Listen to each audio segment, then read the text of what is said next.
I grabbed 4 of these off Amazon. I'm not sure the brand or whatever. But I mean, for what you paid, they are pretty good.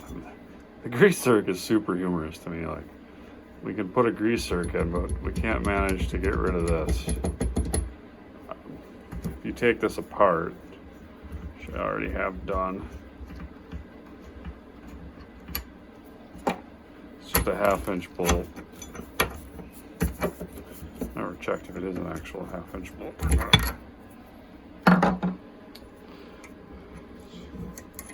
2 washers. And I got these little plasticky bushings.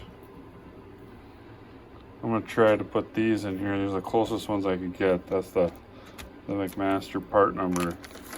I think I'm gonna have to drill this out a little bit. Here you can see I got it set up in the poor man's Bridgeport. This is just a 5/8 drill bit, and that's what these bushings measure.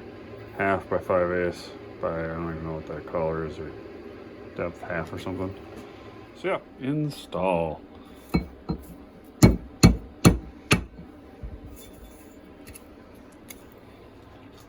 Since the flange here is a little bit thicker, I gotta make up that difference on the hinge.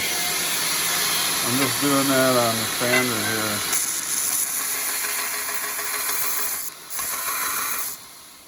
Turned out great. After I sanded top and bottom, fit in there good. I did end up reaming the bushings. Ironically enough, I only own 1 ream, and it just luckily was that 1/2 inch. But you can see, I mean, this is gnats on. It's almost too good. I don't know. Anyways, 3 more to go. Might just do 2 and see if I like that. Thanks.